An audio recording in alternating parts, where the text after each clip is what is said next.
So, I'm going to try to walk through some of the logic of the things I've been thinking about for weeks now.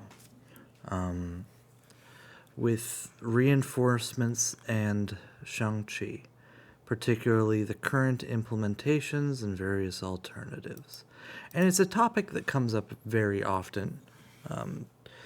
Probably the most active discussion on the channel is the Shang-Chi implementation, because we are fighting 4 battles, I want to say. It might be 3. Let me list them out real quick. First, balance. The army, turns out, is really weak compared to chess. And part of that is a really fundamental thing I'll get to later about king safety.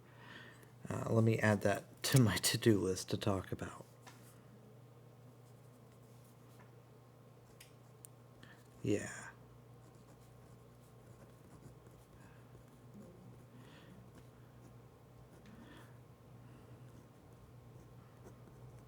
That should be enough for me to remember to talk about it. Cool. And the other part of that is reinforcements, which applies not only for Shang-Chi, but Shogi and some others, as well as using it as a fine-tuned balance dial by allowing it to be different reinforcements in each matchup in order to help. But my point is that fine-tuned balance dial is the only part of that should vary.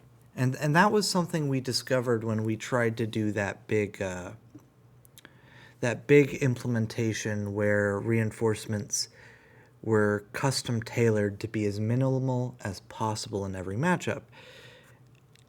And it felt really gross, right? And we were also testing different battlefield rules with charges and some other things at that time. But the main takeaway was having reinforcements be very minimal just felt awful from like a gameplay perspective. And while for each individual army and some individual matchups, this was a better option, it really drug the rest of the game down. So using reinforcements for balance tuning is fine, but it shouldn't be used for the really heavy-handed stuff. And it shouldn't... It can be used for heavy-handed balance tuning so long as that heavy-handed balance tuning applies across every matchup, and then the fine-tuning is more loosely done. And then the question is, how do we give the armies this extra material? So let's actually start using this goddamn board. Oh, I meant to type 10.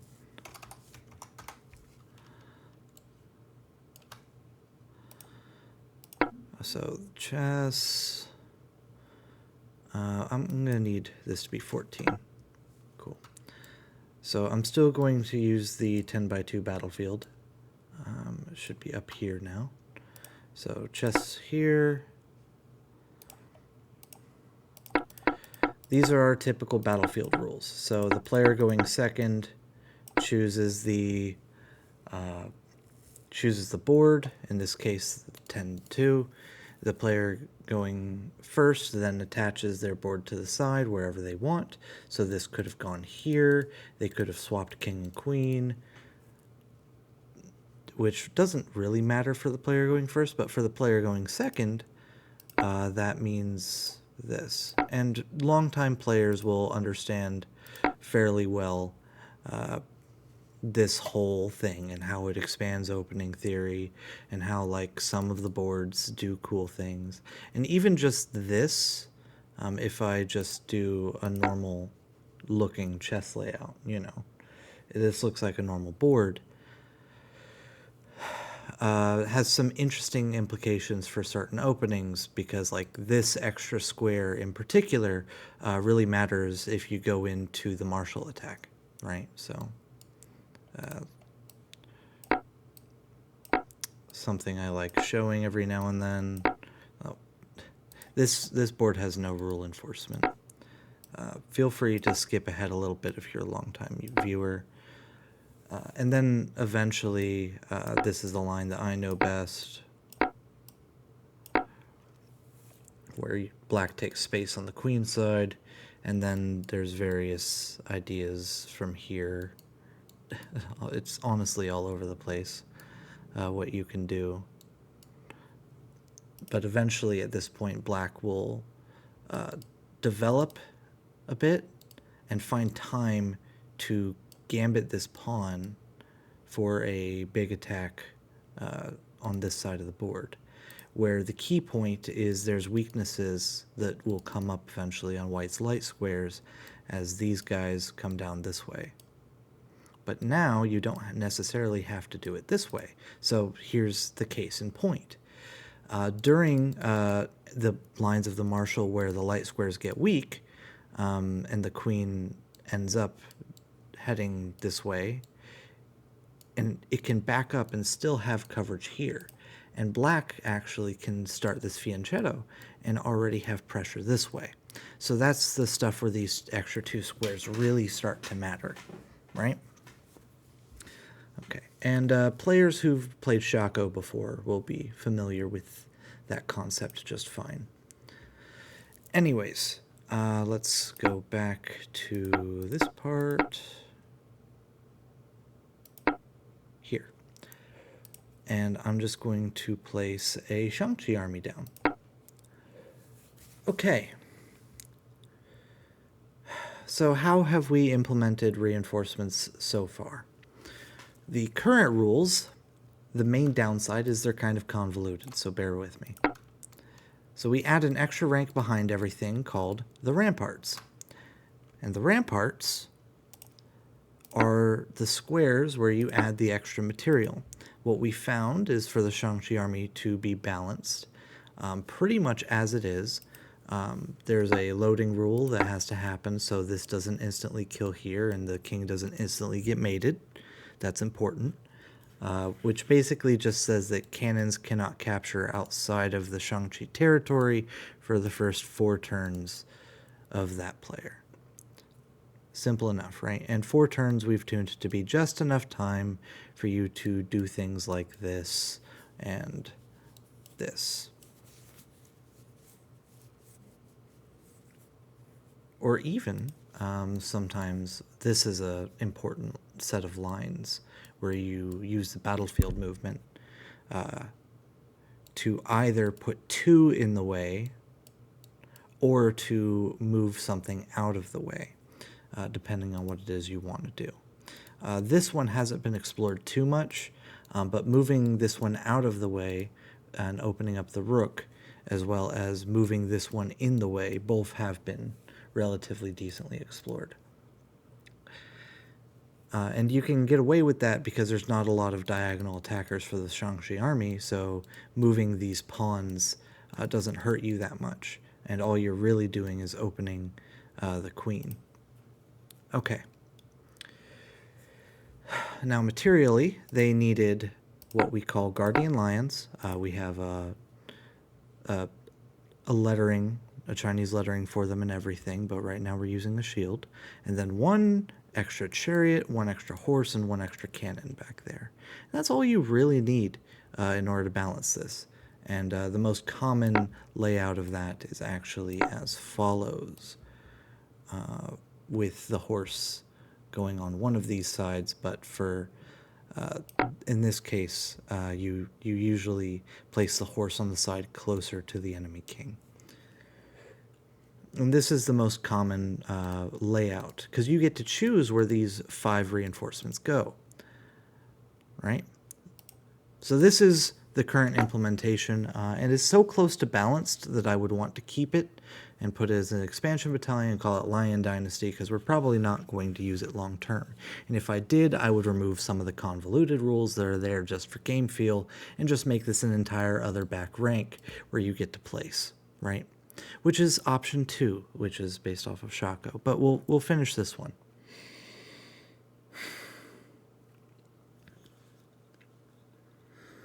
Current implementation states that you can place these pieces down during board placement. So everything I just did with the Shang-Chi army was a completely legal way to do this.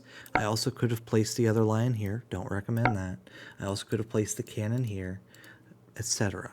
Right? And I also could have left any of these or all of these reinforcements off the board to be deployed back here as a turn later. Now, the reason this rank is a different color is it is basically ignored as much as we can. So you can only enter it by capturing or by deploying a reinforcement there, and that's for both players. And it doesn't matter for things like pawn promotion, so the pawns still have to get just to the back rank. Make sense? Cool. It's really easy to explain that, but it's hard to get to this point where I sit down and I go, okay, this is the chess army. Okay, this is battlefield movement. Okay, this is the battlefield. Okay, this is how placement works. Okay, you have different armies in this game. Okay, here's the special rampart rules.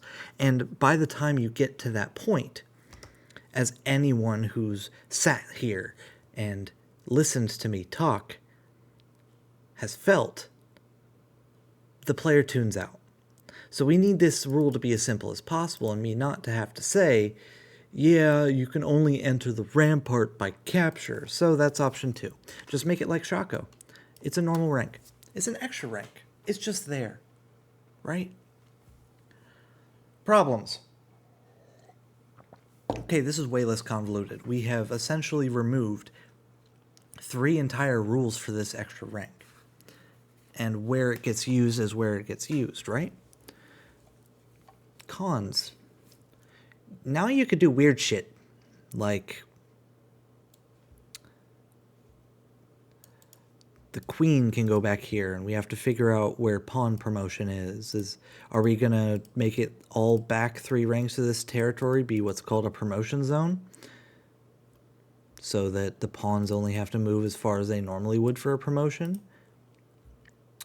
And what about the fact that, like, one of the grossest things in this game, period, is how well pawns cover the things that Shang-Chi wants to do in the opening. Just look at this normal move. Boom. I am now with a single move at the start of the game covering both of these soldiers' advancements. And you know what? Even if we get to this point and you just sacrifice the pawn and go here, right? Boom! Now the horse can't get to the riverbank. It's gross. And I know that technically here I could have blocked it this way too, and that horses typically have trouble. But the fact that white can do normal developing moves, or the chess army can do normal developing moves, that just completely shut down the Shang-Chi army, because the pawns happen to attack 2 squares, and both of those moves, all of the stuff I just did, queen can come out, bishop can come out, bishop can pin the horse to the rook right now. This horse isn't even protected by anything until I move this elephant. Well, it's protected by, okay, I lied. It's protected by this cannon. But still, that's one of the biggest issues with this, right?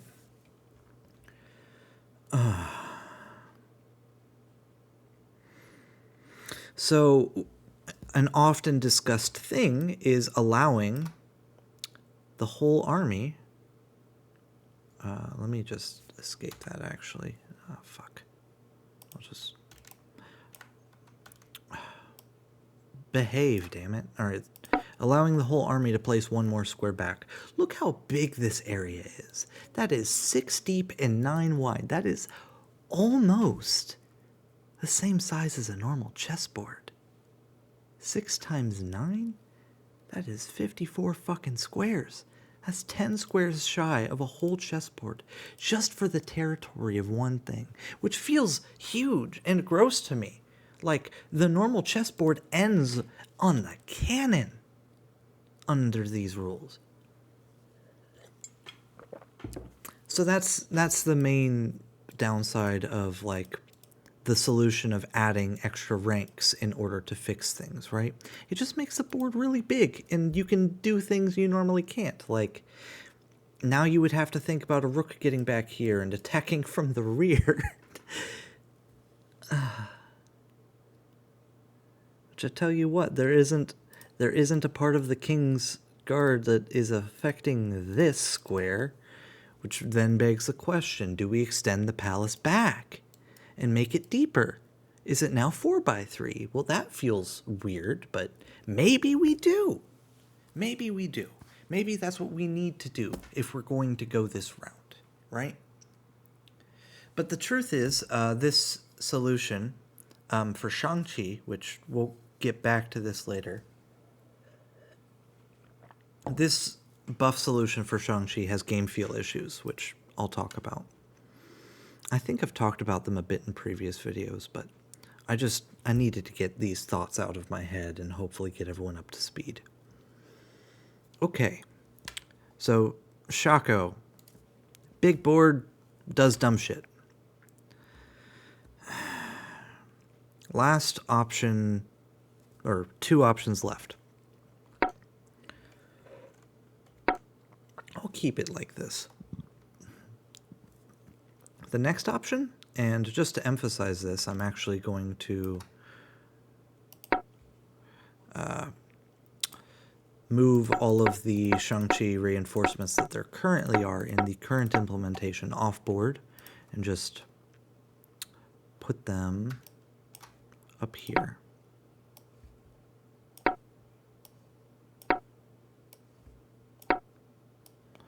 Okay. So let's say we did the other implementation, which is to deploy the reinforcements on the back rank as a turn. The last part of that is as a turn, which is the part that sucks. So now, in the last version, the cannon was covering this, the rook was covering this as soon as the elephant moved, if you wanted to. You started with the lions able to cover these squares. The lions don't even work under this implementation, by the way. But we'll ignore that for now. That now means that the Shang-Chi army has to, if we're doing drop on back rank implementation, turns, which since they have the open position and their king safety is technically lower and, like, you know, you have potentially big diagonal attacks coming in and messing with your tempo and just being a general nuisance, right? Since that's the case, owing turns just to get, 10 points of material of your army, that's a whole queen that you owe 3 turns before you can have, that makes it weaker.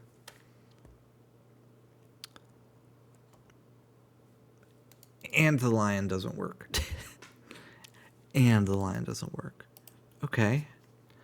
Well, we don't want it to be deployable within the territory normally, which is the very first thing we tested. We just said, okay, whole territory is your deployment zone. Drop them wherever over there. That was a bad idea. Because then you're just creating a crowded ass area and you can't do normal Shang-Chi development. It's bad for game feel. Like, even if you could do it before the start of the game, it's like, okay, I'm going to put the horse here. I'm going to put the cannon here. I'm going to put the rook, I don't know, here just to be a nuisance. Even then, right? Or cannon here, rook here, I don't know, horse way up here so that it's doing something. Hold on. Yeah, horse there. Or here. Sure. To contest this while protected by... Nope, that's the cannon. Oh, I shouldn't be planning openings right now. Sorry about that. My brain is a little foggy today, so forgive me if I'm slow to talk about everything. I'm also not going to edit this or double check any of this because I'm just annoyed with existence. This is water, by the way, I promise.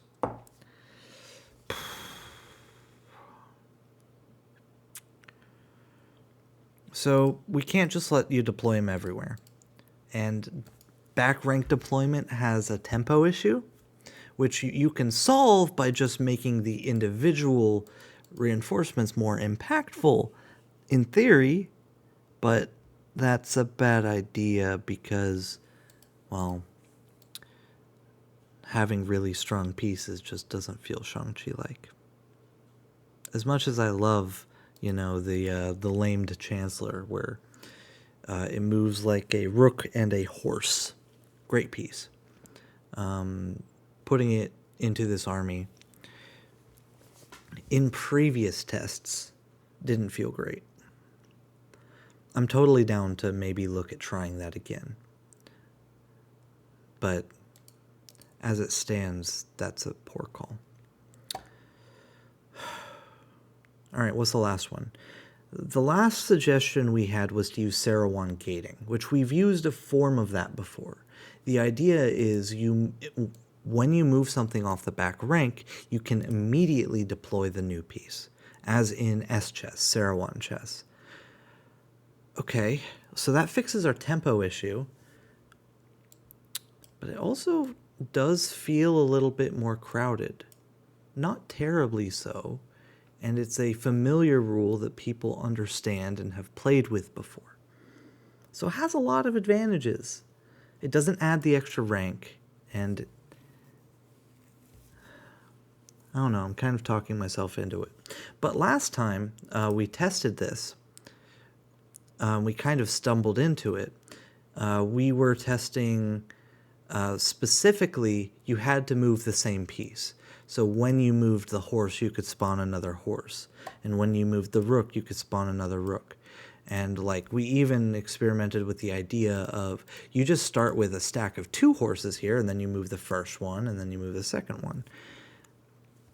But the fact of the matter was, with that test, it actually did weird things with pawn experiments that we ended up not liking because we were like, oh, they need pawn structure. But and the reason I'm looking at Shang-Chi first for this reinforcement discussion is it's the weakest army in the game at base. If we just take the Shang-Chi army as is, change nothing about it, and just attach it to the side of a battlefield, it's the weakest. Because the king safety is super low, and it doesn't have a lot of material, and it doesn't have a pawn structure, and lots of things start the game hanging. It's not super weak to its own structure if it's facing off symmetrically, but you shift it, even just shifting it over one, and this is still a problem we have. If you play skewed like this, black's the one who has the option to do that, but black loses the game on turn 0 if they try to play this game. Even with loading, which helps a lot, the tension here is massive. These rooks just need to fucking run, basically.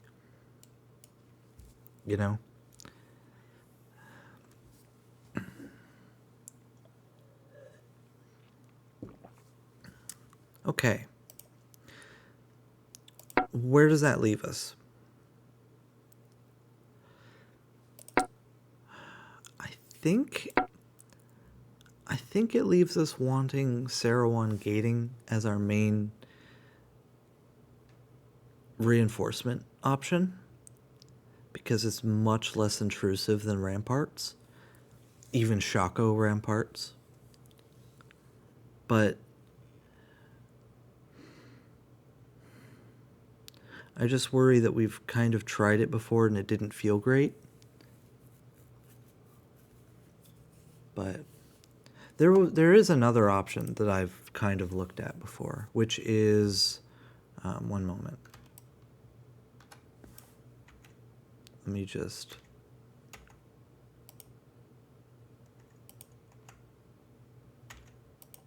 What the fuck? I want to let me... What?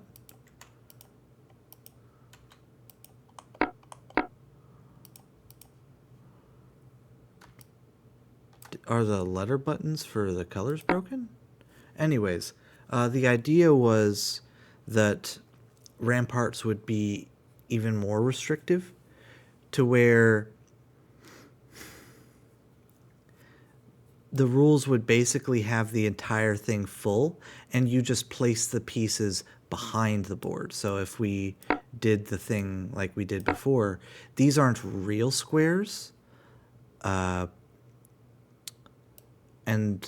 thus you just kind of enter from that direction, right? So the squares would only exist where the pieces themselves are, and then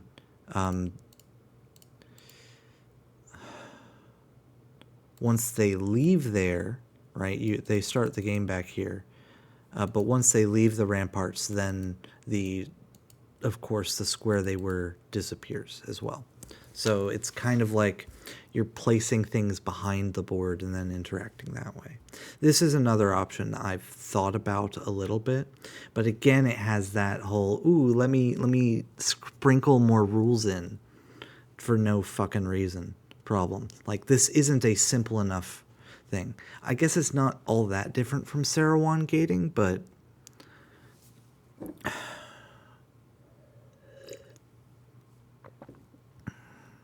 I don't know.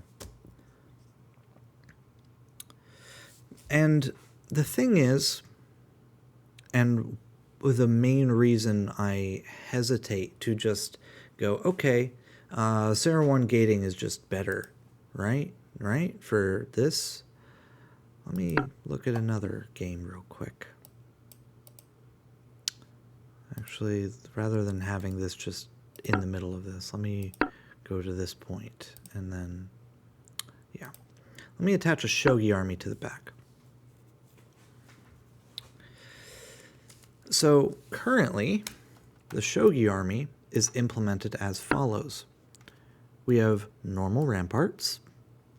We have 4 reinforcements, that being 2 lances, which are most commonly placed here and here, and 2 horses, which are most commonly placed here and here. Right? Or knights, my bad. And the reason is simple.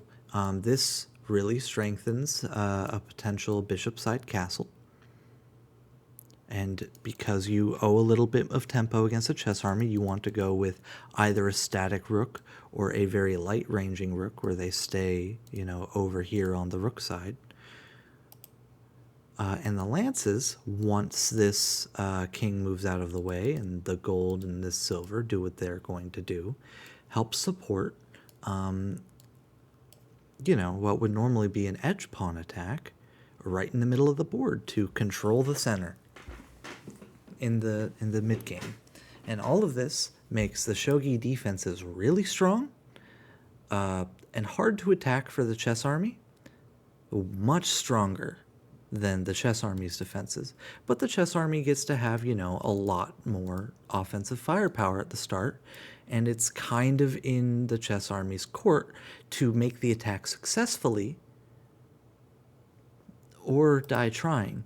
And the defense is strong enough that it ends up being a lot of jostling and positioning unless one of the players makes a mistake and then they lose. The chess side loses because they lose their, tempo to have the attack, and then they get attacked with their own pieces like they're playing Crazy House, or they just fail to mate and thus die, like Crazy House, or the shogi side doesn't defend well enough with their far superior defense, and they die because, that is, what is that? 8 pieces that are mostly dedicated to defense in this position.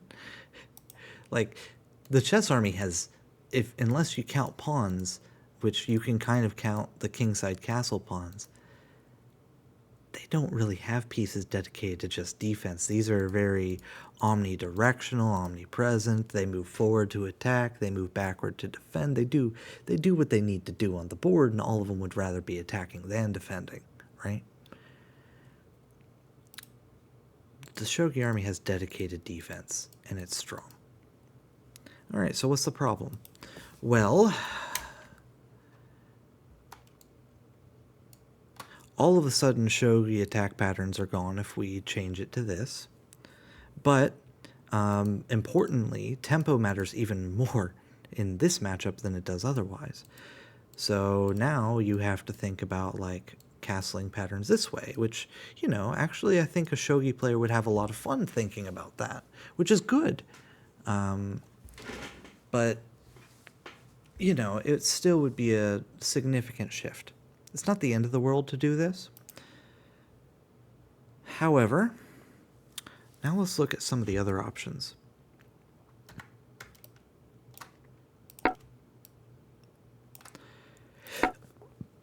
Back rank drops. Because tempo matters so much more, straight up, we can't use these reinforcements. They are not significant enough. We would have to change it to something like, not 2 bishops, but a bishop and a rook, or at least one of these and a combination of other things. So you have something more impactful to play, which will make the army play a bit more like a more traditional army in this game, despite the drops, because they're not, focused wholly on defense like they are with the two knights. But I felt like that king safety distinction was interesting, even if it was a little unorthodox, and it felt really well during gameplay, or it felt good during gameplay. But we would essentially need at least one rook or bishop, perhaps one of each, rather than this 2 lances, 2 knights thing, because rather than having the lance, here and moving the king out of the way for normal castling, and now this is protected a few ways and the king can move on or do whatever it needs to do, now you have to move the king and drop the lance to get there. And you may not have time, considering, well,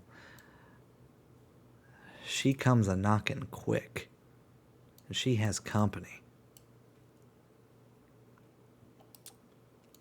Like, even this is pretty harsh,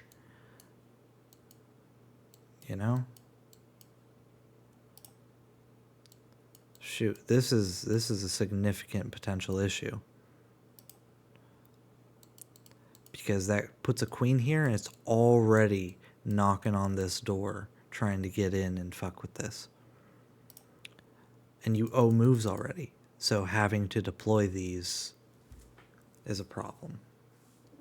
Plus, it feels kind of unnatural, believe it or not, to have pieces in hand that you have to drop in shogi that aren't normal drop rules.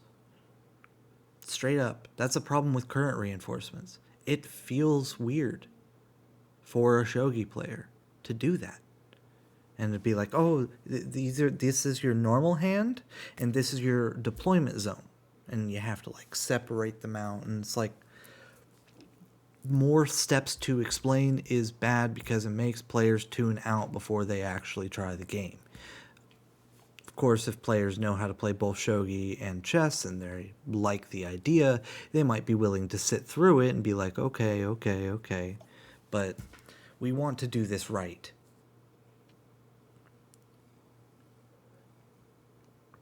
Okay, so once again the tempo problem comes up. In Sarawon gating, this formation gets super claustrophobic. So let me give you an example. Let's say you do... Actually, this might not be an amazing example. Huh.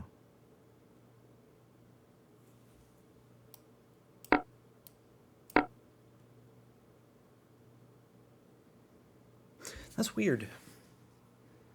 I don't hate that.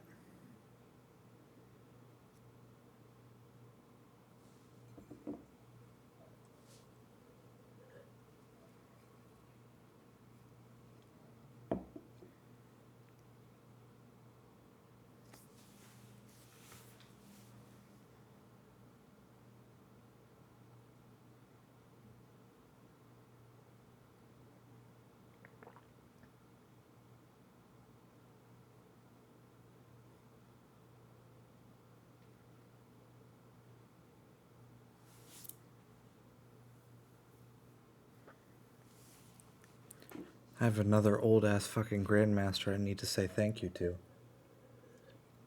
I think that works. I think that doesn't feel weird. Sure, it looks weird visually, like this is here, neither of those are normal things. But, like, it's really intuitive tactically.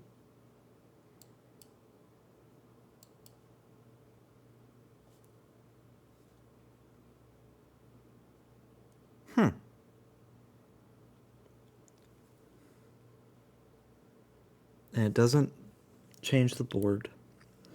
It's well known from Yasir Sarawan of the St. Louis Chess Club. Well-respected variant.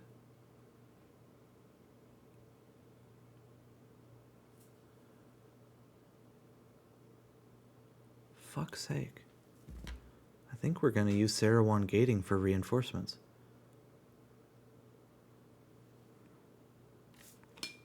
Maybe we answered that question then. All right, let's go back and look at Shang-Chi again while I process that over the course of the next week before I put out an official statement on it, and make sure that, like, as I sit here and think on it and have sleepless nights where I just basically do what I just did and looked at over and over again.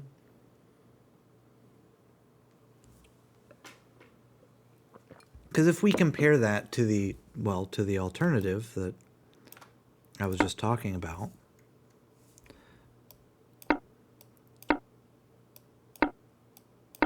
where you start the game with the board looking like this is way more intrusive. And does more weird shit.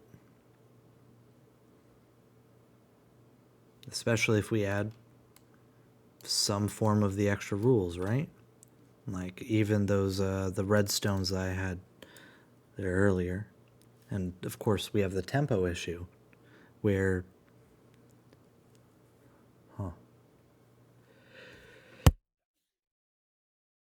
Oh, I'm so glad I had that mute. Because I don't want to fucking edit this.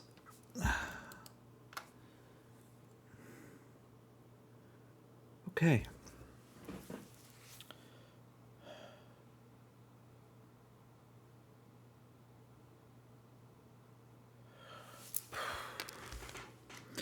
Well, for reinforcements, the other thing was matchups, right? The fine-tuned dials. So, for argument's sake, let's say that we determined through engine testing, through some fucking miracle, this is enough. These are the only two reinforcements the Shogi army needs to fight the chess army on equal terms. One rook, one bishop, right?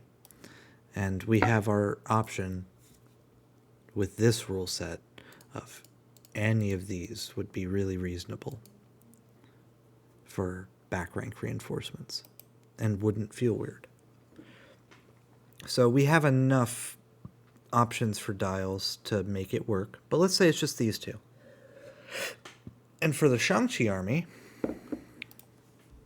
let's say, again using Sarawan, we determine its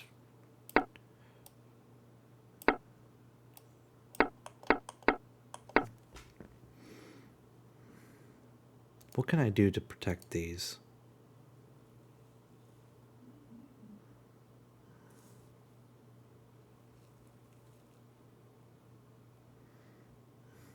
The truth is I can't with reinforcements alone without the back rank. So let's be mean and assume lions for now.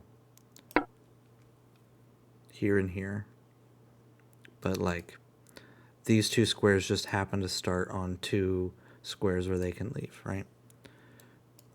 Just assume the lions stay there and everything else is hunky-dory. Cool. Against each other, they're still going to have a very different balance set. But my next argument is the Sino chess actually does this really well, where they get the structure they want for normal play, and then they have the ability to put pawns onto the rank, right? And we can use like some number of extra pawns or pawn type pieces for this. And we can, in the Shang-Chi case, I would restrict it probably to just these columns. And this is an as a turn drop. And I don't think that's obtrusive for our fine-tuned balance. Some of the matchups are going to be really swingy and may need a whole extra one of these for each side. But whatever we determine is the primary like core style of reinforcements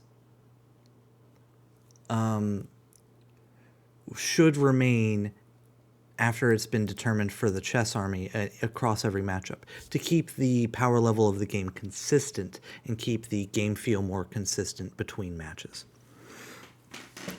Because that was a big problem. Because in the old way, or in the way we tried for a few weeks, basically what we would do is delete every reinforcement and just try to figure out what the bare minimum we can add to one side is for the matchup to be balanced. Which is great if you're just thinking about Shogi versus Shang-Chi, but I don't think it's good for the game as a whole. Because it felt awful. I don't know how else to describe it. I hated playing that. Which maybe that's just my temperament, but instinct says if it causes unfunness, it's not good for game. I just wish I could better articulate why, because that's really important with this. Why did it feel so terrible?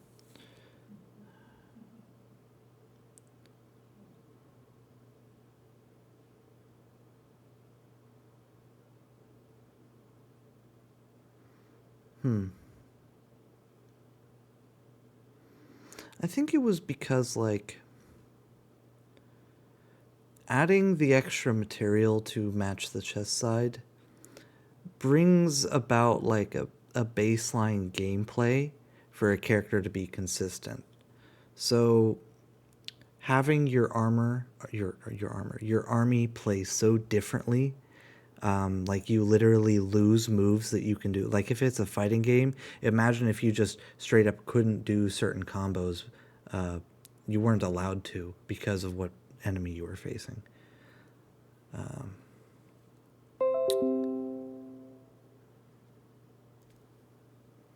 Okay.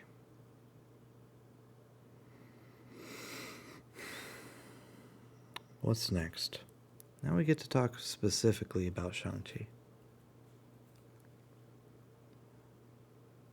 So I'm just going to go back to analysis, and we're going to go back to this point. I'm going to hit this button.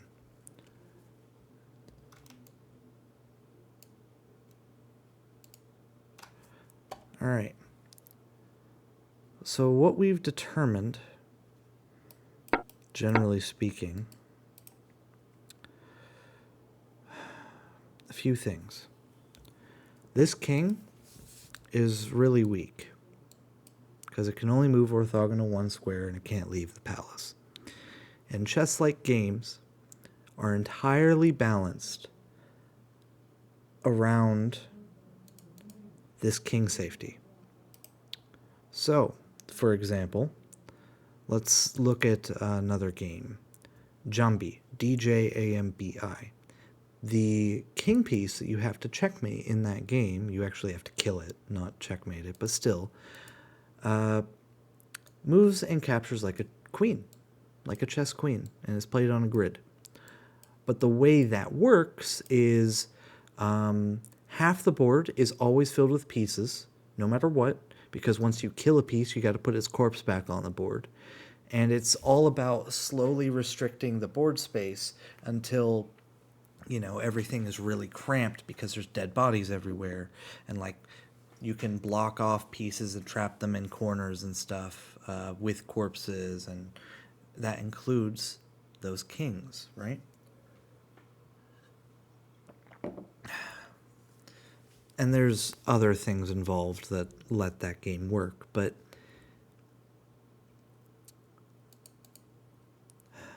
what's another better example? In hex chess, the most common versions either have... Well, let's just talk about the most common one. I don't want to go into the weeds. The most common one has a king that can move to all 6 orthogonally adjacent squares and all 6 diagonally adjacent squares. If you don't know how a diagonal line works on a hex board, just look it up. So it has 12 squares. So generally speaking, you want your pieces to be able to take away, the strongest piece to be able to take away just over or about half of the squares for the king to be mateable. If it's less than that, the king can maybe usually escape unless you've mapped out the patterns. So in the case of the chess king, that is shown most often by king and 1 rook loses for that side because the pattern exists to mate. But even if, say, like both of these kings were able to move as a queen, even if they couldn't capture, you'd never be able to corner it because it'd be too strong. But you could change the rules of the game and make the baseline piece, which in this case we're calling the rook the baseline because it's a major. I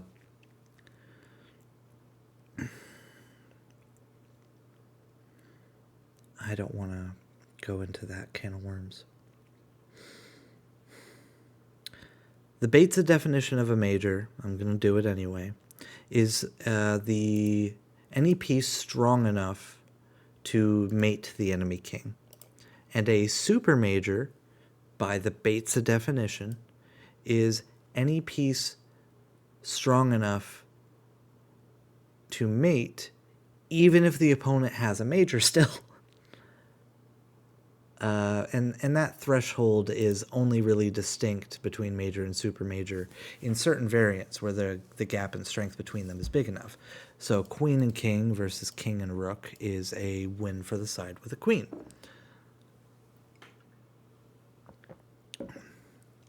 But king and rook versus king and rook is usually a draw. And king and rook versus king is a win for the side with the rook. Okay.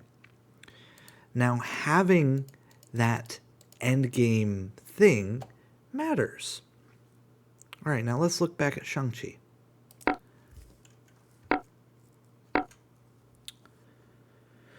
This king, you can basically call the rook in this game like the queen is in normal Shang-Chi. It's the strongest piece on the board.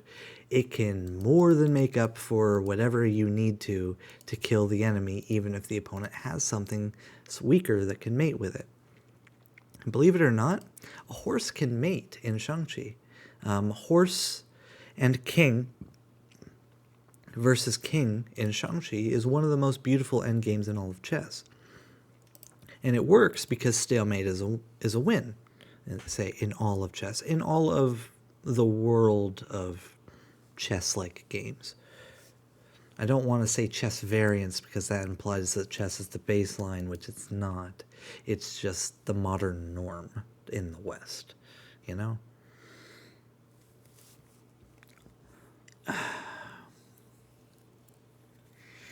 So, we have a king so weak that the major is weaker than the knight in the chess side. So now, what we're saying is if we give...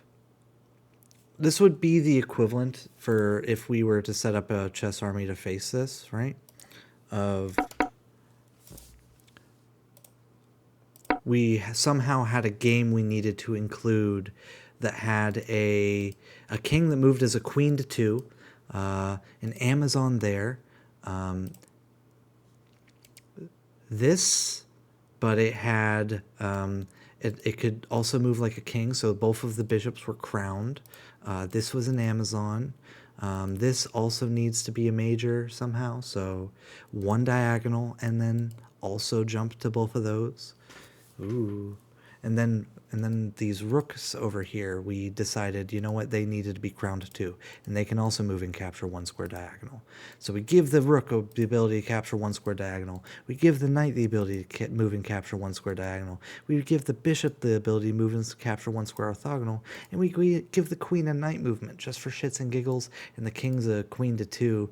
And we're like, yeah, this army is great. This game is great. And you know what? That probably is a somewhat operational chess variant. It hasn't been rigorously tested, of course, because I just made it up on the spot.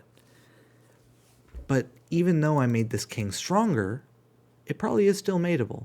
And if it isn't, then I easily could only make it slightly stronger. So it moves as a rook to 2 and a king, you know?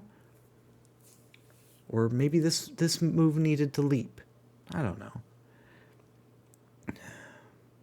Actually, it's probably pretty reasonable to make it rook to 2 and a king. Just to avoid potential issues on this diagonal and just make it a leaper as well. Cool. So now I've invented another game. And how would we balance the chess army against this? It actually might not be too bad, but we would run into some issues. But now, let's, for shits and giggles, add another thing to this thought experiment. And let's just, let's delete some pawns, why don't we?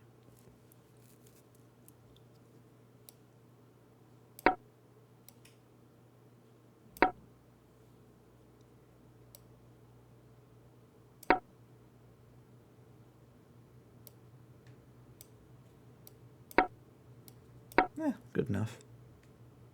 Let's put 1 in front of this queen just to feel better. Okay. So now let's say, hypothetically, that this was the... No, this is probably a better way. Shoot. This was the pawn line. So they have lots of space to move around back here, but they have these weird gaps, and they can't form as strong of a pawn structure. Now it's way worse. This Amazon is about to come in and just be a problem. On move 1, it can. It could just be a problem. It's like, oh, now this rook has to step forward. And like, you see where we start to run into issue. Like, sure, these pawns are all covered. Oh, they're not even. This one's already left high and dry. Yeah, this diagonal would be a problem in this variant. My point was to iterate this in a way the chess brain can understand.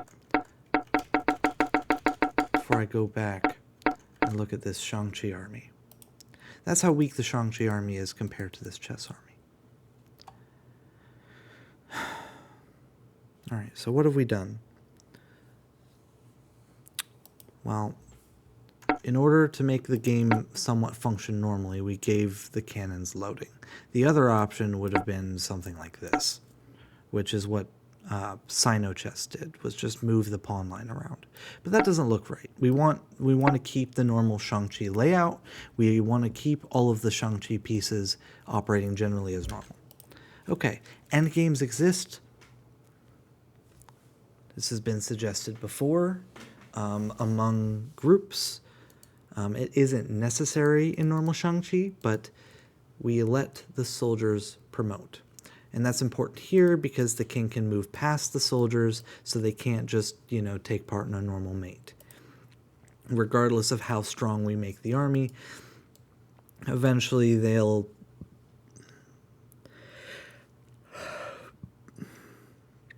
reach the back rank and, need to be able to do stuff and promote. Okay. And Discord user Couch Tomato, who doesn't want me to use their name anymore, invented Sinochess, and I brought them on. So they have been experimenting with ways to solve this king issue. And even with the king nexus, where these go here and here,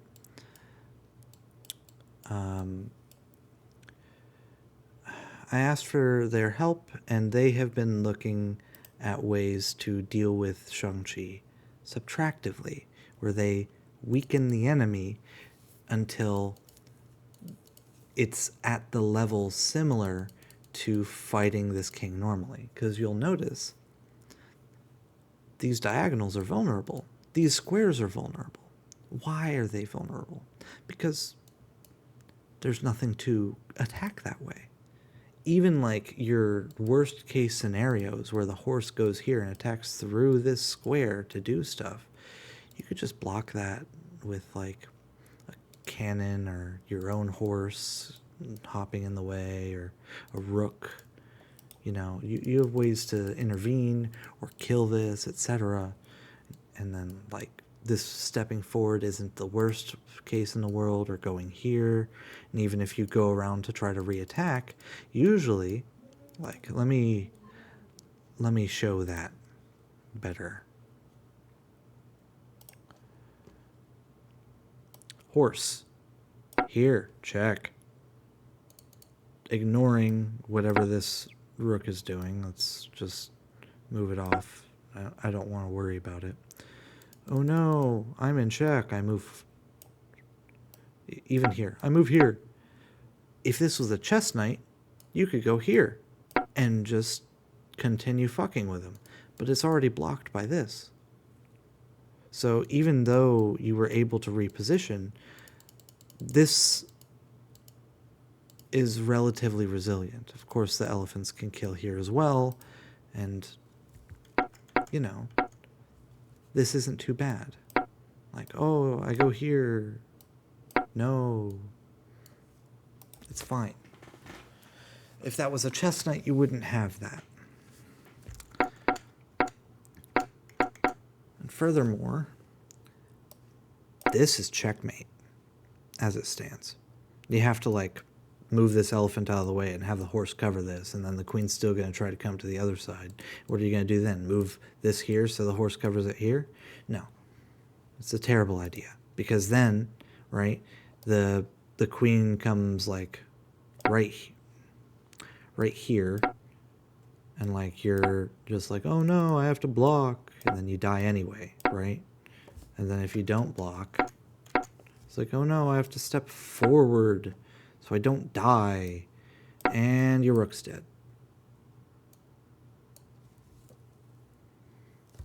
Pain in the ass. It's annoying.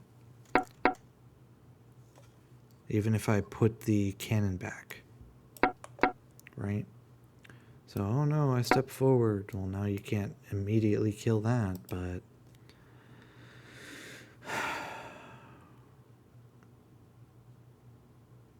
you can go here, threaten the rook. Oh, cannon kills it. It's not always trivial. I would kill here first in this case. And then what are you going to do? Move back? Seems sketch.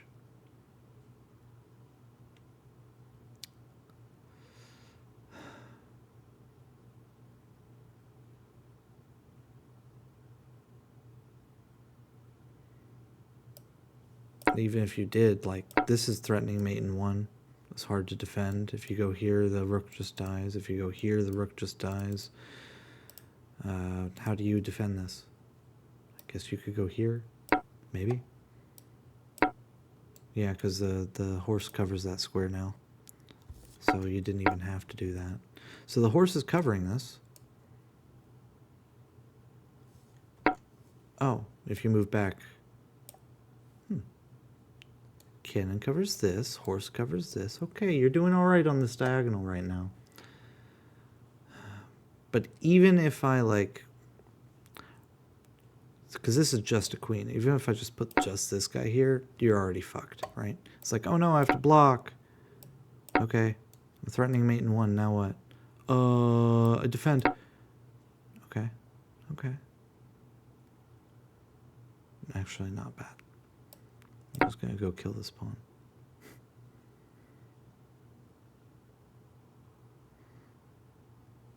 And the queen is able to just wreak havoc, and it's often able to threaten like this fork or ending up here or here and just killing, right? Like this queen is still like, let's give this a move so that you go here and you defend this side and you feel a little better. But now the chess army gets to constantly have these threats in their back pocket where they're trying to get stuff done and fuck with you. And then they start developing, you know, the rest of their pieces and the attack builds. And you can never, as the Shang-Chi army in this scenario, really get out of your own territory because you're constantly defending this. Even if you defend well, like has happened here.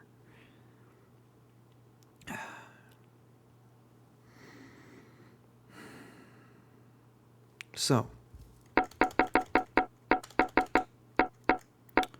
I originally started this conversation for a demonstration because I wanted to show that these squares are weak, and they are.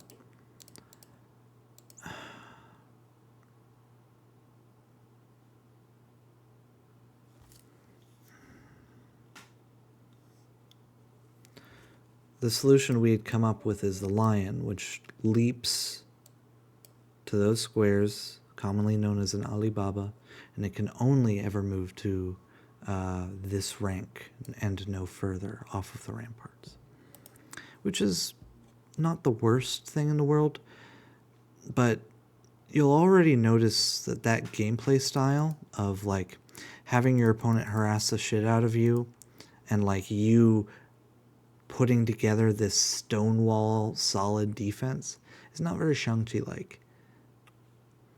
And that's what it turns into with all of the reinforcements. You end up stonewalling and holding things together and having to play this long closed position game where neither side can make easy progress until everything bursts open at the seams. Which is a fun game, maybe, but it's not Shang-Chi.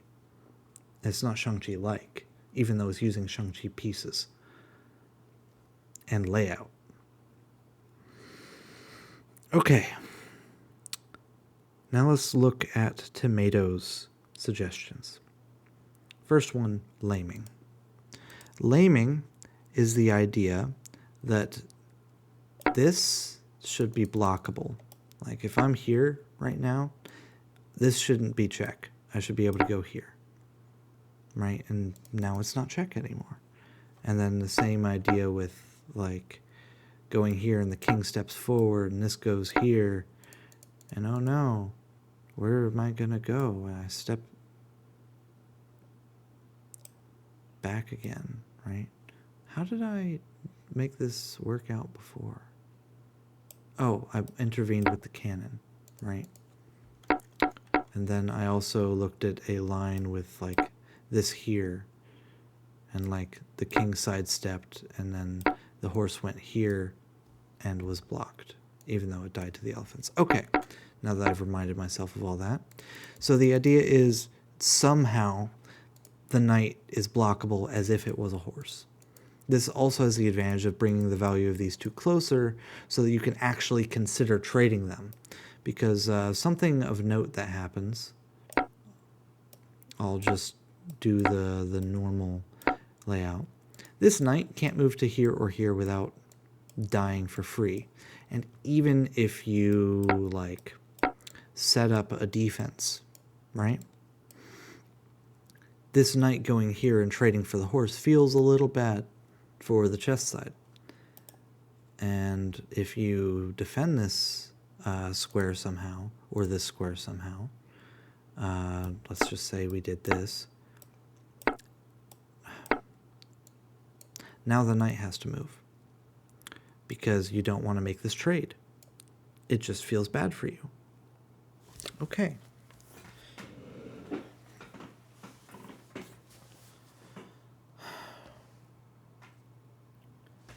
So having trades lets the game progress quicker, and we want the game to progress. The second thing getting in the way of progression is this pawn structure.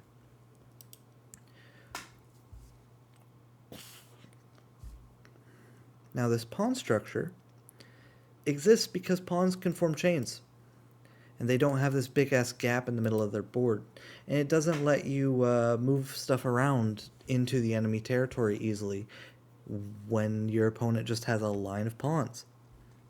You know, figures. Designing an army with a bunch of weaknesses and gaps that can be exploited isn't normally how things are done in chess variants, or indeed in war. But Shang-Chi has that, and the gameplay is really defined by that, which is why the suggestion of opening salvo, where you delete a pawn of the Shang-Chi side's choice, just kapow, and then you play, is so interesting. But the problem is as follows. Even if it's good for game feel, 2 is too much. It affects the enemy army too much, and it makes them feel bad. You can make that argument for laming, and the other stuff I'm going to talk about as well is these like debuffs of the enemy army to try to bring things in line rather than buffing it fully with reinforcements. Because, let me be clear, we've made reinforcements work conceptually for this army from a balance perspective. But because it turns into that really closed game state where you're just holding everything together, it kind of doesn't work. We want it to feel Shang-Chi-like.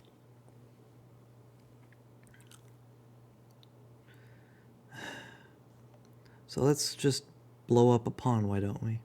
Maybe make a gap somewhere that can let, like, things weave through.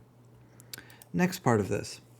Let me show you let me very briefly show you a pattern. Okay.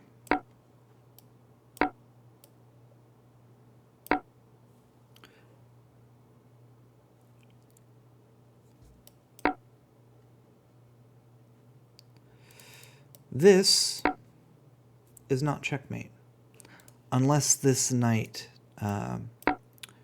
can, well, even without this, unless this knight can leap, in which case it is. It's a relatively beautiful checkmate, and this comes up in Sino chess because Sino chess uses normal knights to attack the king, and it happens to cover the diagonal because knights are actually kind of good at that. They cover squares of the same color and can therefore take away diagonals from kings. Now let's look at the same pattern against the Shang-Chi army, but with a horse rather than a knight.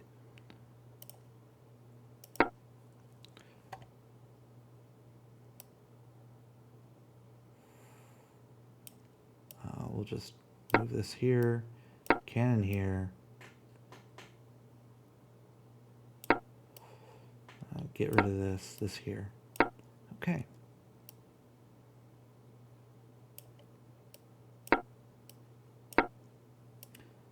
This is checkmate. Even though this is blocked by this elephant, the king can't even go there. So you have a check here, which normally you wouldn't have because of the pawn blocking the way in chess. And normally it would matter that you could go here, but there obviously isn't a pawn. But essentially the same pattern where the horse moved and created the tactic and attacked exists here with the different king and the different horse, as it did not that long ago over here. No. Shit, I lost it in the sea. Here. No.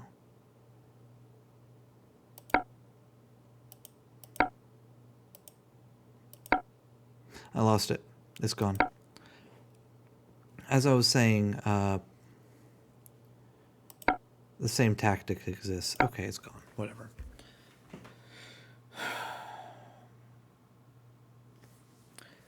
So that's the unleashing. So what we want is chess knights to be able to be blocked as horses, and horses to be able to leap like chess knights, oddly, in order to achieve the best Shang-Chi gameplay. And then the question of how you do that, like, oh, do we just swap them? Like, oh, this is a horse now, and this is a knight now. Do we do that? That's actually kind of viable, oddly. But it feels very weird for the chess army to have to move this pawn to get out. We've thought about basing it directly on what king you're facing. So if you're facing what we call a palaced king, your leapers get lamed. And if you're facing a normal king, then your lamed pieces can leap.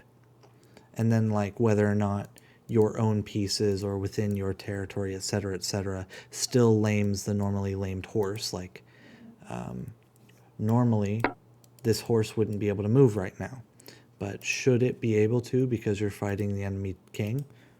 That question is still being debated. And same here, where I said, oh, do I have to move this pawn forward to develop this knight now? That's still being debated. But for best game feel, we want the leaper attacking the king, and we also want the lamed piece attacking this one, because that enables the most Shang-Chi-like tactics in this case. The other part of this, we could have just locked this king in a palace, but that doesn't work out because the king in his palace doesn't have guards and elephants helping him out, right? Also, pawn structures. This horse, if it's, blocked normally, it can't do anything about the base of this pawn structure. It has a lot of trouble dealing with the bases of pawn structures because it can't jump over the forward vanguard of it. But a chess knight totally can. It's, actually messing with this pawn chain in the tactics. So that's important. And that's something that you need. Bishops, too, are also really important for that because they, they're able to... what would be a good example? They're able to weave in between the normal-ish pawn layout, right? And then get back behind and then attack the base from afar, right? So normally this would be really difficult to assail, like if you just had horses. But with bishops, like say you just make this piece be protected, you're able to come in and hit this base from behind. And it's less obvious here with like the rook and the king and the queen affecting this. But like if I just move this whole structure that I just made forward one square, right, it becomes much more obvious why I'm talking about that, and even more so later. But that type of idea of the minors of the chess position directly being able to tear apart the pawn line if used properly is really important in chess, and Shang-Chi just does not have the tools for that. So making this a leaper helps. Okay. Talked about laming and leaping. 4 wins. Four winds is the suggestion that replaces the lions. So the lions are just generally here to cover these. Four winds says, well, there's nothing that can capture diagonally in Shang-Chi, so nothing should be able to capture diagonally inside of the Shang-Chi territory. Period. Or even like across the river, which is another variation of that idea. Which the river, for the record, would be between these two ranks in this case. And defining Shang-Chi rules based on the river kind of makes sense.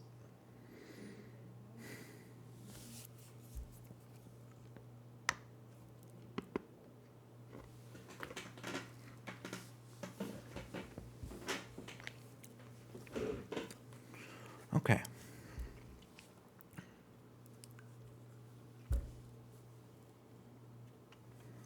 So, why does this work? Well, now you don't have the queen wreaking havoc. This isn't checkmate anymore. Now it's only able to capture like a rook over here.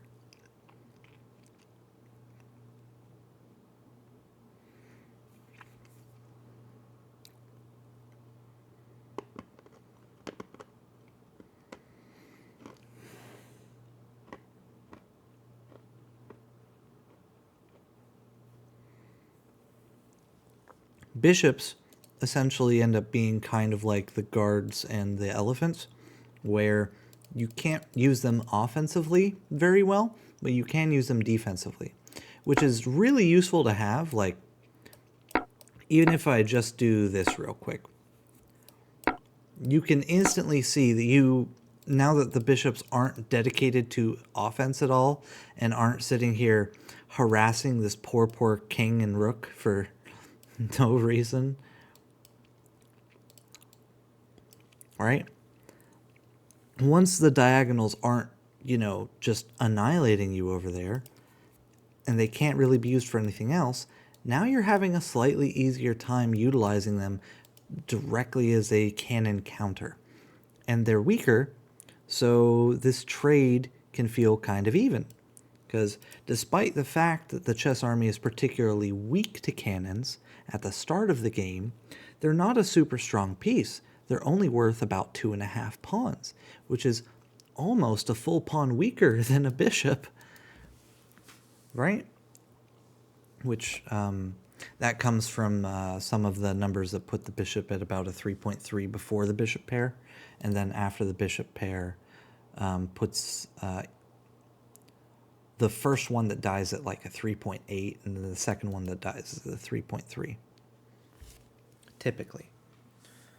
And then the chess knight at a 3.15, unless the position is closed. Of course, this is a high variance piece.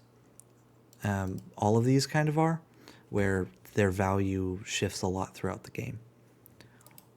But the knight shifts more, but the bishop shifts more consistently. Because, like, the bishop, it's obvious to anyone who's played for a while, that first bishop that dies is worth more than the second one, because they have synergies together. And the bishop is stronger in open positions, and the game naturally progresses towards an open position. Right? So you easily see how this one can usually be more powerful than the knight by a bit. But meanwhile, the knight, it's like this thing can be worth as much as a rook as if it's just inside of the enemy territory, being an absolute menace on the right squares and well protected, right? Is the moment it's a knight bastion that affects squares near the enemy king and rook, that knight's going places. And of course, like, the knight has its value goes up in really closed positions, where it can jump over things a lot. So it's stronger in the opening a bit for that reason. Also, like, when you do have the fully closed position, like both of these have like a flying V and a flying wedge that are around each other, the knight is like one of the only pieces that really can affect this, right? The bishop just has to sit way back here and feel sad, or here and feel sad blocked in by its own pawns. But the knight can go like, all right, I'm just gonna, let's assume the knight's here, And we still have that flying V going on, right?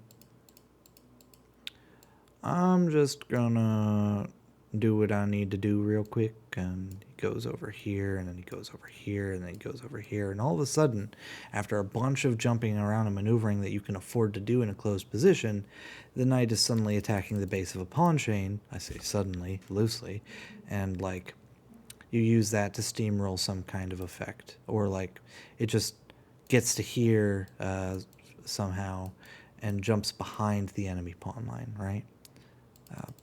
No, the pawn would kill it. You get the idea, right? It's just a matter of finding the right combination of moves that allows you to capitalize on the position.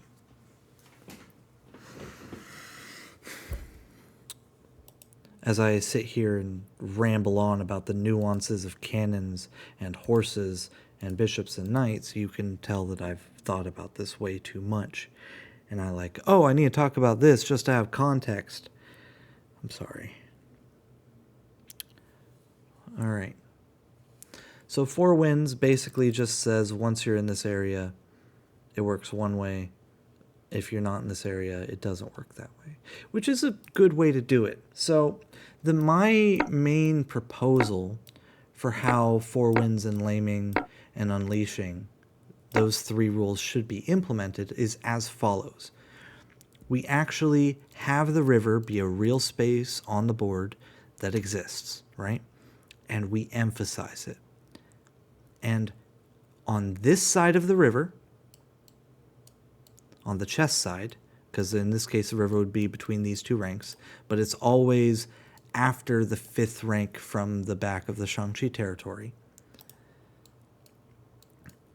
On this side of the river, diagonal pieces can capture, like pure diagonals, so queens and bishops, and knight pieces can jump.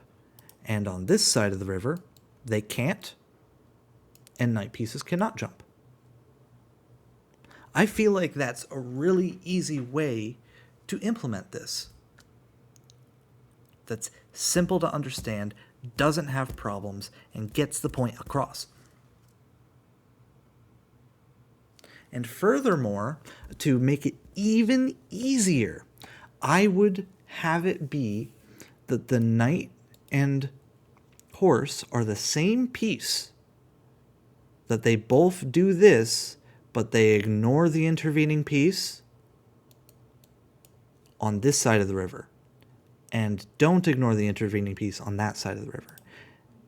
And the same goes for this. So that means that for every leaper, we also define a path.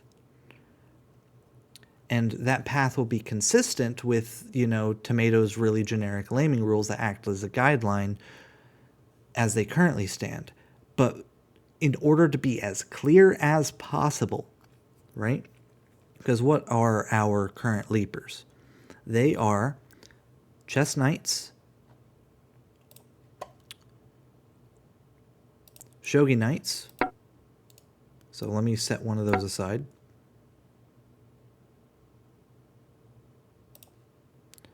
What's in Frost Beast that's a leaper? Nothing. That's a hopper. And these technically are jumpy boys, but they aren't leapers. They don't jump like a knight. Okay, so nothing there. Twin Suns. We got the Flare. We got Lilac.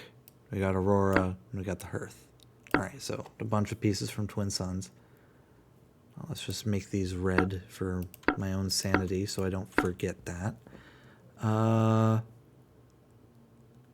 Spartans. We got the lieutenant and the captain and the warlord. Okay.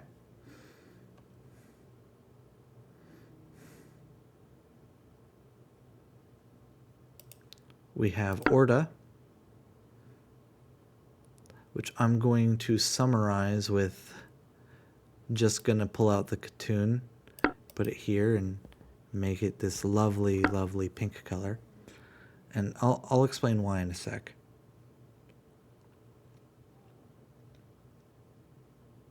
And that's it. Okay. So what we would do is everything with a pure knight movement, it's going to be extremely consistent on how the leaping works, right?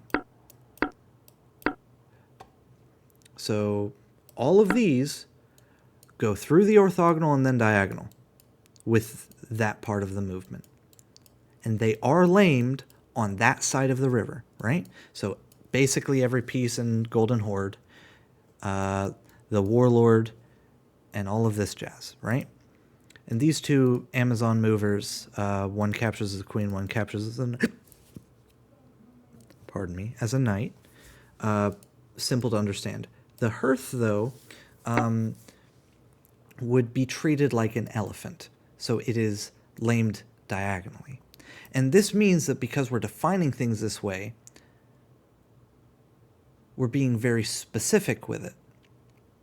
And we know for sure how they work. And we're not doing weird stuff with orbits. And this is trying to keep it as simple to understand as possible. Now, I will note real quick on the last two Spartan pieces, these guys, the captain, which is a leaping rook to 2, and the lieutenant, which is a leaping bishop to 2 that has a non-capturing sidestep, horizontal. They would obviously just follow their normal paths and go through the normal intervening square for what you'd expect a bishop to 2 to be. Okay. So, yeah. And of course, the lieutenant, being a diagonal piece, would also not be able to capture on that side of the river. Now, how do we justify the elephant and horse and, even these knight boys from being able to capture with a diagonal portion to their movement?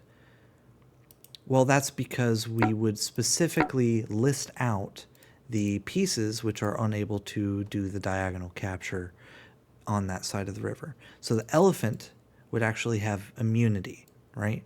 And we would not consider the multi-step path guys that. And I think that's the best way we can do it. There is still one question in the core army from that definition, that being the Shang-Chi Leviathan, or not the Frost Beast Leviathan, because it's able to move diagonally outward and then orthogonal in all directions. And being a bent rider naturally makes this difficult. Arguably, it just shouldn't be able to capture on the first move and only be able to capture after that. So in that regard, we would say that for bent riders,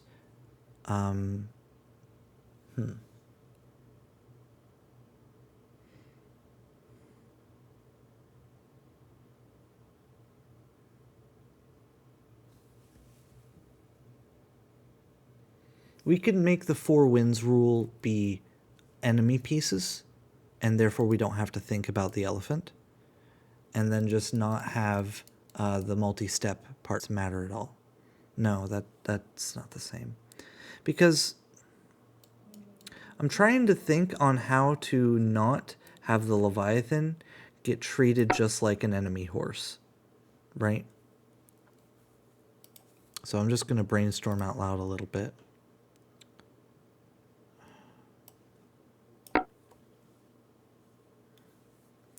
So an enemy horse has an orthogonal and a diagonal portion to its movement. Oh, yeah. So we don't have... So we're going to be filing pieces into like two categories, right? Those categories being pieces that leap when they aren't lamed, and pieces that are unable to capture diagonally. And those will be two separate ones.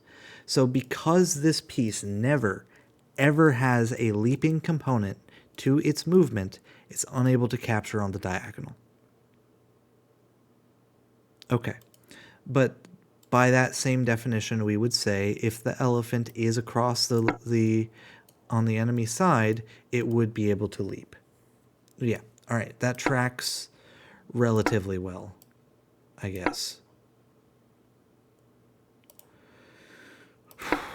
And that's how Four Winds and leaping and Unleash should work, I think. Just to make the rule as simple as possible. And the advantage of this is now you don't have chess-like tactics flying around inside of the Shang-Chi position. You have Shang-Chi-like tactics with orthogonal attacks and blockable horses. And as noted, those chess-like tactics do emerge into being relatively Shang-Chi-like, and I've discovered that thanks to Sino-Chess. When you're attacking a normal king with leapers versus a Shang-Chi king with lamed. All right, is salvo a good idea? Let's actually look at it again.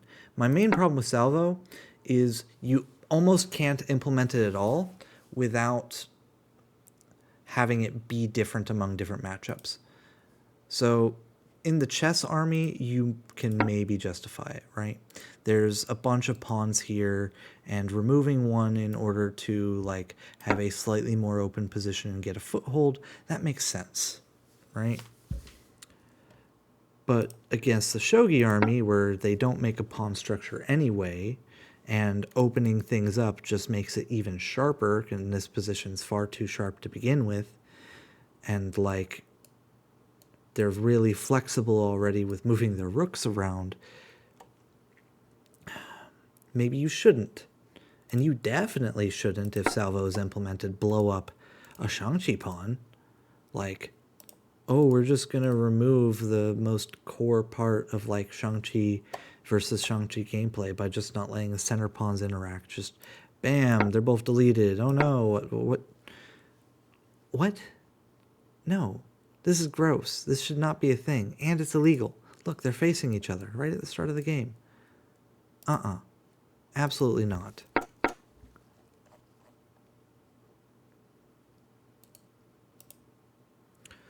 So, salvo, even at 1, would need to affect different armies differently. Like, even just looking at Twin Suns, like, deleting these isn't exactly the best idea. Frost Beasts, I don't like how it's affected here either, deleting this pawn, you know?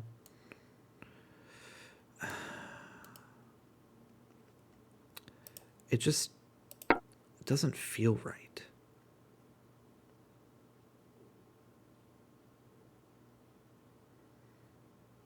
It literally makes the most sense against the chess army, because they have one of the strongest pawn structures that supports itself horizontally. And by extension, that also means it would make sense against Empire, but also like letting the siege tower just get to your rank on turn 1, maybe not the best idea. And even if you delete this instead, that eagle a-coming. Or maybe the Duke. I don't know. You delete this one and the Duke just goes, hello, I'm just gonna hang out in here. And like, it's not, I don't like salvo against the other armies, even though I do like it at 1 against medieval. So therefore, it doesn't give enough for the added complexity of a whole other rule, I don't think. I think you need to not have salvo. All right. Shang-Chi specifically on reinforcement options. So we just discussed laming and 4 Winds. Oh no, we still have to talk about... Yeah, I still have to talk about the pawn stuff that Couch Tomato's testing. So right now, Tomato is testing a couple of potential buffs to these guys. One literally just implements Wild Tiger's Shang-Chi as like maybe a one-off ability once per game where you get that extra turn with them. right? Or a once per game battlefield movement where the Shang-Chi pawns are able to move and capture like a rook, but not backwards. Again, like once or twice per game. Or like the last one auto promotes when they all die to either a forward only chariot or just a chariot, right? Like that, when a certain number die, promotion of these guys. So that you have to be thinking about that, and they like rush forward and try to sacrifice themselves maybe, or like you want to leave it at 2 so that the last one survives, but once you're at 2, like they could just move with impunity, and like you're even less likely to just immediately capture because the other will promote, right? That type of friction. And those are the things Tomato is testing on these pawns right now. And I actually think that's more intrusive than a promotion. And I'm going to make a little proposal. We're going to use the Western Lance for this piece as a reinforcement option. So let's assume it's Sarawan reinforcements with pass the moat laming and pass the moat unlaming and pass the moat 4 wins, right? And these reinforcements would be summoned with Sarawan gating, and they move and capture forward only until they cross the moat, and then they are also able to move and capture sideways. And then on the back rank, they might promote into a full chariot, right? So that makes them offensively oriented because both 4 wins and laming are super defensive oriented, and that causes problems of like, okay, well, you've dealt with enemy offensive material, but you haven't added enough offensive material of your own without some kind of set of rules. All right, so like this would be a relatively common idea in this case. Just to add pressure down this center file, support the cannon, do this type of thing like you normally would. Move the horse here and then summon this here, and now you're applying more pressure here. This seems reasonable. And that's all I'm saying, right? And of course, with fine-tune balance, I would also maybe even consider adding like an extra soldier or 2 or 3 off to the side that you then summon, or adding more horses, like 1 horse instead of one of these guys if they need a little bit more defensive and offensive utility. I wouldn't add elephants or guards because their current position is really important for the feel of Shang-Chi. Meanwhile, the rest of it I could consider more freely. And that's it. That's where my head is at for this. And I think that's simple enough.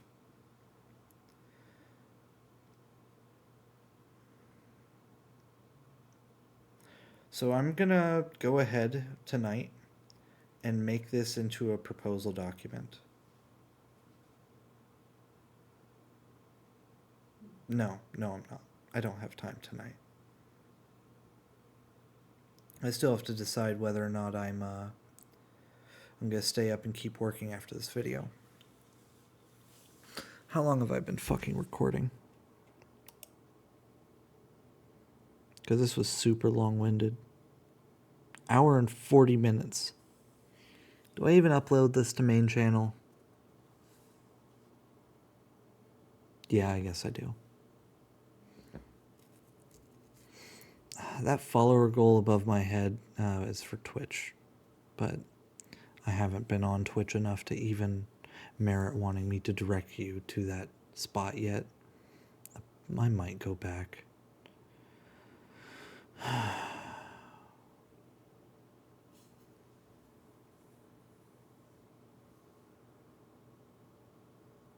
How do I word Sarawan gating? I'll probably just rip it directly from S-Chess. And I have to proofread like half a dozen documents. No, a dozen. After this major change. I hope static versus fine-tuned reinforcements made sense. Bye-bye.